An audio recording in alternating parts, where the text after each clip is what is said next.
আসসালামু আলাইকুম। Hello viewers. ABS tech zone থেকে আপনাদের সবাইকে স্বাগতম জানাচ্ছি। আমি আবু বকর সিদ্দিক আলিফ। গত ক্লাসে আমরা সুইচ এবং কেস সম্পর্কে আলোচনা করেছিলাম। আজকের ক্লাসে আমরা এই সুইচ এবং কেস ব্যবহার করার ক্ষেত্রে কিছু নির্দিষ্ট নিয়ম বা রুলস আমাদের মনে রাখতে হবে বা ওই রুলসগুলো অনুসরণ করেই আমাদের কাজ করতে হবে। সেই নিয়ম বা রুলসগুলো সম্পর্কে আলোচনা করব। অর্থাৎ আজকে আমাদের আলোচনার topic rules of the switch case statement. First of all আমরা এই সুইচ ব্যবহার করার ক্ষেত্রে যে বিষয়টা মনে রাখব সেটা হচ্ছে আমরা যখন সুইচ ব্যবহার করব তখন এই সুইচের ভিতরে শুধুমাত্র ক্যারেক্টার এবং ইন্টিজার টাইপ ডাটা ব্যবহার করতে পারবো।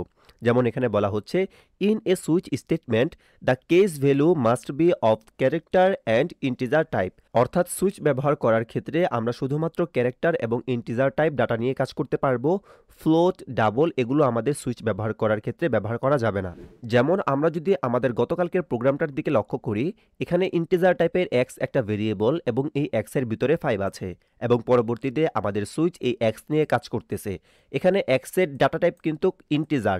এখন আমি যদি এই ইন্টিজারটাকে চেঞ্জ করে এখানে ফ্লোট করে দেই, ফ্লোট করে দেওয়ার পর যদি আমাদের কোডটাকে রান করি তাহলে দেখতে পারবো এখানে একটা এরর মেসেজ আসতেছে। কারণ কি, এখানে আমাদের ডাটা টাইপটা হচ্ছে ফ্লোট এবং আমাদের সুইচ কখনোই ফ্লোট ডাটা টাইপ নিয়ে কাজ করতে পারে না, ডাবল ডাটা টাইপ নিয়ে কাজ করতে পারে না। সে শুধুমাত্র আমরা সাধারণত যেসব ডাটা টাইপগুলো ব্যবহার করি সেগুলোর মাঝে ইন্টিজার এবং ক্যারেক্টার নিয়ে কাজ করতে পারে। আশা করি আপনারা বিষয়টা বুঝতে পেরেছেন। এখন আমি ফ্লোটের পরিবর্তে ইন্টিজার দিয়ে দিচ্ছি এবং কোডটাকে রান করছি। দেখতে পারবো আমাদের প্রোগ্রামটা সঠিকভাবে কাজ করতেছে। এখন আসুন দেখি আমাদের 2 নাম্বার রুলসে কি বলা আছে। The statements written about case are never executed. এটা দ্বারা বোঝাচ্ছে আমরা যখন কোনো একটা কেস ব্যবহার করব সেই কেসের উপরে অর্থাৎ অ্যাবভ সেই কেসের উপরে আমরা কোনো স্টেটমেন্ট ব্যবহার করতে পারবো না। যদি আমরা এই কেসের উপরে কোনো ধরনের স্টেটমেন্ট ব্যবহার করি সেটা আমাদের প্রোগ্রামে নেভার এক্সিকিউটেড অর্থাৎ আমাদের প্রোগ্রামে এক্সিকিউট হবে না। যেমন আমরা যদি আমাদের প্রোগ্রামটাকে আরেকবার দেখি এবং এখানে যে কেসগুলো আছে আমাদের 2 নাম্বার রুলসে বলা হয়েছে আমরা কেসের উপর যদি কোনো একটা এক্সপ্রেশন লিখি সেই এক্সপ্রেশনটা আমাদের প্রোগ্রামে এক্সিকিউট হবে না। যেমন আমাদের এক্স এর ভ্যালু আছে এখন 5, আমি যদি এখানে একটা স্টেটমেন্ট লিখে দেই x equal to x plus 1, অর্থাৎ এখন আমাদের এক্স এর মানটা হয়ে যাচ্ছে 6 আর এক্স এর মান যদি 6 হয়ে যায় তাহলে আমাদের এই 6 নামক কেসটা কাজ করার কথা, যেখানে আমাদের এই কেসটা কাজ করবে এবং প্রিন্টএফ প্রিন্ট করবে 6। এখন যদি আমাদের প্রোগ্রামটাকে আমি রান করি তাহলে দেখতে পারবো লেখা আসতেছে 5, অর্থাৎ এখানে আমাদের এই এক্স ভেরিয়েবলের ভিতরে ছিল 5, সেই 5টাই কাজ করতেছে। আমরা যে এখানে কেসের উপর একটা স্টেটমেন্ট লিখেছি সেই স্টেটমেন্টটা আমাদের প্রোগ্রামে এক্সিকিউটই হয় নাই, আর যেহেতু এক্সিকিউটই হয় নাই সেই জন্য এটার কোনো ভ্যালু আমাদের প্রোগ্রামে আসতেছে না। আশা করি এই 2 নাম্বার রুলসটাও আপনারা বুঝতে পেরেছেন। এখন আমাদের 3 নাম্বার রুলসে কি বলা হয়েছে, the values in the case must be unique. অর্থাৎ আমাদের কেসের ভিতরে যে ভ্যালুগুলো থাকবে সেগুলোকে একদম ইউনিক হতে হবে। ইউনিক বলতে কেমন বোঝাচ্ছে, আমরা একটা কেসের ভিতরে যে ভ্যালুগুলো রাখি, যেমন এই কেসের ভিতরে আছে 0, এটার ভিতরে আছে 1, নিচেরটার ভিতরে আছে 2, সেগুলোকে অবশ্যই ইউনিক হতে হবে। এবং এই ইউনিক বলতে বোঝাচ্ছে তাদের ভ্যালুগতভাবে ইউনিক হতে হবে। যেমন আমাদের এখানে একটা কেসের ভ্যালু হচ্ছে 2, এখন আমি এই 2টা তো অন্য কোনো কেসে ব্যবহার করতে পারবোই না, সাথে সাথে এই 2 এর সমপরিমাণ কোনো ভ্যালু আমাদের অন্য কোনো কেসে ইউজ করতে পারবো না। যেমন আমি যদি এই কেসে 1 এর সাথে 1 যোগ করে দেই তাহলে কিন্তু এই কেসের ভ্যালু হয়ে যাচ্ছে 2, যেটা আমাদের সুইচ স্টেটমেন্টের ক্ষেত্রে ইনভ্যালিড। কারণ আমাদের সুইচে আমরা যখন কোনো কেস নিয়ে কাজ করব তখন প্রত্যেকটা কেসের ভ্যালু ইউনিক হতে হবে। এখন যদি আমরা আমাদের প্রোগ্রামটাকে রান করি তাহলে দেখতে পারবো এখানে একটা এরর মেসেজ চলে এসেছে, কারণ প্রথমে আমাদের কম্পাইলার এখান থেকে একটা ভ্যালু পেয়েছে 2 এবং পরবর্তীতে সে যখন আবার 2 পাচ্ছে তখন সে এখানে একটা এরর মেসেজ শো করতেছে। আশা করি আমরা আমাদের 3 নাম্বার রুলসটাও বুঝতে পেরেছি। আমাদের 4 নাম্বার এবং 5 নাম্বার রুলসে একটা ইজি কথা বলে দেয়া আছে, each statement of the case can have a break statement, it is optional. অর্থাৎ যদি আপনার কেসের ভিতরে থাকা কোনো একটা স্টেটমেন্ট শেষ হওয়ার পর আপনার একটা ব্রেক প্রয়োজন হয়, সেই ক্ষেত্রে আপনারা অপশনালি অর্থাৎ আপনার ইচ্ছা হলে আপনি ব্রেক নিতে পারেন। আর সেই ব্রেক নেওয়ার জন্য আমরা জানি আমাদের ব্রেক কিওয়ার্ডটা ব্যবহার করা হয়। এবং 5 নম্বরে বলা হয়েছে the default statement is also optional. Is also অর্থাৎ আপনি আপনার ডিফল্ট স্টেটমেন্টটাকে আপনার প্রোগ্রামের যে কোনো একটা জায়গায় অপশনালি বা আপনার পছন্দ অনুসারে যেই কোনো জায়গায় ব্যবহার করতে পারেন। যেমন আমরা এখানে আমাদের ডিফল্ট আউটপুট প্রদর্শনের জন্য ডিফল্ট কিওয়ার্ডটাকে একদম সবার শেষে ব্যবহার করেছিলাম, অর্থাৎ আমাদের ডিফল্ট স্টেটমেন্টটাকে সবার শেষে ব্যবহার করেছি। আপনি চাইলে এইটাকে যেই কোনো জায়গায় অর্থাৎ প্রথমে মাঝখানে যেই কোনো জায়গায় ব্যবহার করতে পারেন। যেহেতু ডিফল্টের কাজ ডিফল্ট একটা ভ্যালু প্রোভাইড করা, সেই ক্ষেত্রে আপনি প্রোগ্রামের যেই কোনো জায়গায় এই ডিফল্ট কিওয়ার্ডটা ব্যবহার করেন সেটা একই কাজ করবে, অর্থাৎ ডিফল্ট ভ্যালুটা প্রোভাইড করবে। আশা করি আপনারা বুঝতে পেরেছেন এই 5টা রুলসে কি বলা হয়েছে। এগুলোর 1, 4, 5 এই 3টা একদম ইজি। একটার ভিতরে বলা হয়েছে আমরা সুইচ ব্যবহার করার সময় ক্যারেক্টার এবং ইন্টিজার নিয়ে কাজ করতে পারবো। 4 নম্বরে বলা হয়েছে আমরা চাইলে আমাদের প্রোগ্রামে ব্রেক দিতে পারি, যেটা আমরা সবাই জানি, এটা মুখস্থ রাখার কোনো বিষয় না। 5 নম্বরে বলা হয়েছে আমাদের ডিফল্টটাকে আমরা যে কোনো জায়গায় ইউজ করতে পারি। অর্থাৎ এই 3টা বিষয় একদম সিম্পল, আমরা এগুলো অলরেডি ব্যবহার করে এসেছি। জাস্ট আমরা মনে রাখবো আমাদের 2 নাম্বার এবং 3 নাম্বার রুলসটা। 2 নম্বরে বলা হয়েছে আমরা সুইচের ভিতরে থাকা কোনো একটা কেসের উপরে চাইলেও কোনো স্টেটমেন্ট ব্যবহার করতে পারবো না, এবং 3 নম্বরে বলা হয়েছে কেসের ভিতরে আমরা যে ভ্যালুগুলো রাখবো সেগুলো অবশ্যই ইউনিক হতে হবে। এই জাস্ট 2 এবং 3 আমরা মনে রাখবো। একটা হচ্ছে কেসের উপরে আমরা কোনো ধরনের স্টেটমেন্ট লিখতে পারবো না, যদিও আমরা কোনো স্টেটমেন্ট লিখি তাহলে সেটা আমাদের প্রোগ্রামে এক্সিকিউট হবে না। আর দ্বিতীয়ত আমাদের কেসের ভিতরে থাকা ভ্যালুগুলোকে অবশ্যই ইউনিক হতে হবে। আমি এখানে আপনাদের সাথে নতুন আরেকটা বিষয় শেয়ার করি, যেটার মাধ্যমে আমরা নতুন আরেকটা বিষয় জানতে পারবো।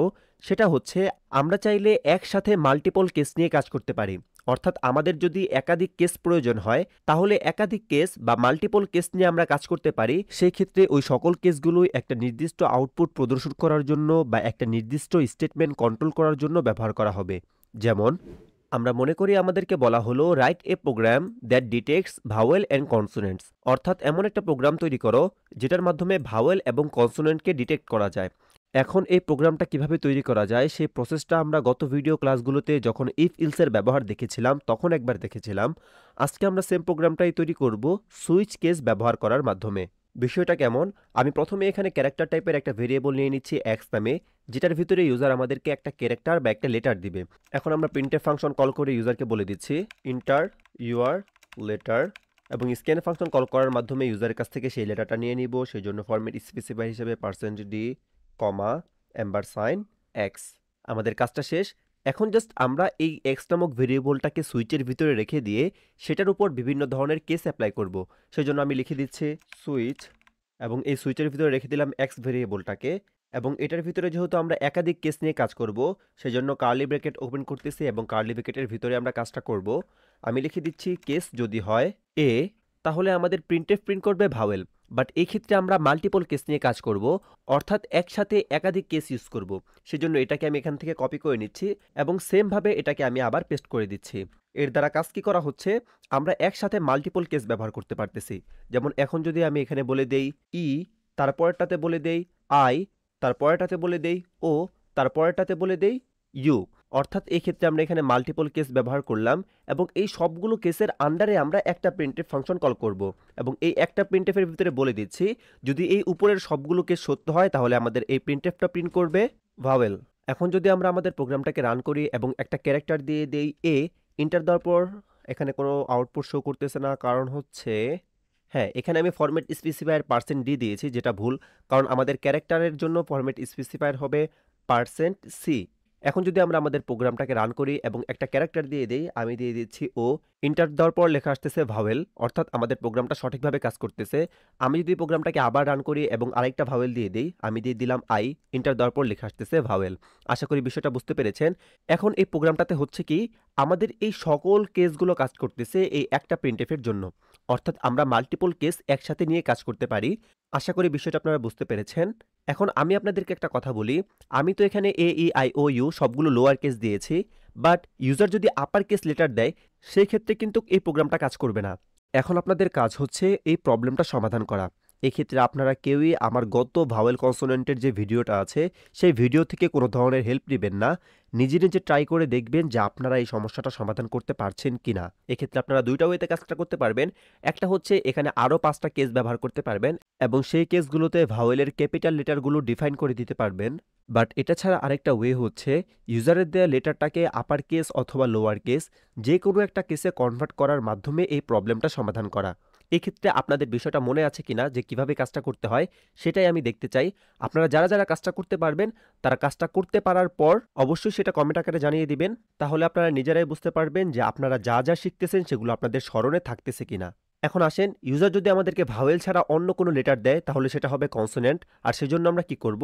আমরা এখানে ডিফল্ট কল করে বলে দিব যে ইউজারের দেয়া ক্যারেক্টারটা যদি আমাদের এই কেসগুলোর সাথে না মিলে সেক্ষেত্রে আমাদের প্রোগ্রামে ডিফল্টলি প্রিন্ট হবে কনসোনেন্টস। আশা করি বিষয়টা বুঝতে পেরেছেন।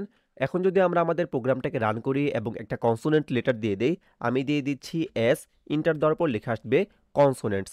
অর্থাৎ আমাদের দেয়া লেটারটা উপরের কোনো কেসের সাথে মিলে নাই, যার কারণে আমাদের ডিফল্ট ভ্যালু চলে এসেছে কনসোনেন্টস। আশা করি বিষয়টা বুঝতে পেরেছেন যে কিভাবে আমরা চাইলে একাধিক মাল্টিপল কেস নিয়ে একসাথে কাজ করতে পারি। এখন আমরা আমাদের রুলসটা যাচাই করার জন্য যদি আমাদের ডিফল্টটাকে এখান থেকে কাট করে নিয়ে যেয়ে আমাদের সুইচের প্রথমে পেস্ট করে দেই এবং তারপর একটা ব্রেক দিয়ে দিই, কারণ আমাদের ডিফল্ট যখন প্রিন্ট করবে তখন তারপর যদি একটা ব্রেক না আসে তাহলে ভাওয়েলও প্রিন্ট হয়ে যাবে। যেমন এখন যদি আমি আমাদের প্রোগ্রামটাকে রান করি এবং একটা কনসোনেন্ট লেটার দেই, আমি দিলাম জি, ইন্টার দেওয়ার পর দেখতে পারতেছি কনসোনেন্ট এবং ভাওয়েল দুইটাই প্রিন্ট হচ্ছে। এটা কেন হচ্ছে? কারণ আমাদের ডিফল্ট ভ্যালুটা প্রিন্ট হওয়ার পর কোনো ব্রেক নিতেছে না। সেজন্য আমি এখানে লিখে দিচ্ছি ব্রেক, এবং ব্রেক লেখার পর এখন যদি আমাদের প্রোগ্রামটাকে রান করি এবং একটা কনসোনেন্ট লেটার দিয়ে দিই এইচ, ইন্টার দেওয়ার পর লেখা আসতেছে কনসোনেন্ট। এবং আবার যদি প্রোগ্রামটাকে রান করি এবং একটা ভাওয়েল দিয়ে দিই ও, ইন্টার দেওয়ার পর লেখা আসতেছে ভাওয়েল।